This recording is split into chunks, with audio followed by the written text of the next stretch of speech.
At sa punto pong ito, pag-usapan na natin ang mga pinakabagong update patungkol sa mga programa ng administrasyon dito lamang sa Mr. President on the Go. Una nga po dyan mga kababayan, pinangunahan ni Pangulong Ferdinand R. Marcos Jr. ang panunumpa sa tungkulin ng 265 na mga bagong opisyal ng Federation of Filipino-Chinese Chamber of Commerce and Industry Incorporated sa Binondo, Maynila. Sa isinagawang seremonya, nanawagan ng Pangulo sa FFCCCII na suportahan din ang mga small at medium-sized business. Sinabi ng Pangulo sa kanyang talumpati na hindi lang dapat nakatutok ang liderato nito sa malalaking negosyo, bagkus ay palakasin din yung SMEs dahil kapag pinaangat ang mga ito ay aangat din ang buong ekonomiya at buong bansa.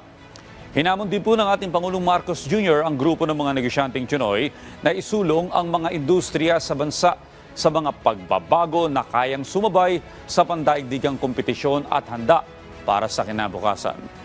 Ipinagmalaki din ng ating Pangulo sa mga negosyante ang mga ipinatutupad na economic reform agenda upang makapagtatag ng mas investor-friendly na business climate.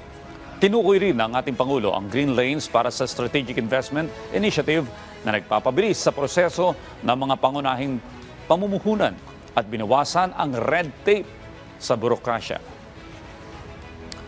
At yan po muna ang ating update ngayong umaga. Abangan ang susunod nating tatalakayin patungkol sa mga aktibidad at programa ng kasalukuyang administrasyon dito lamang sa Mr. President on the Go.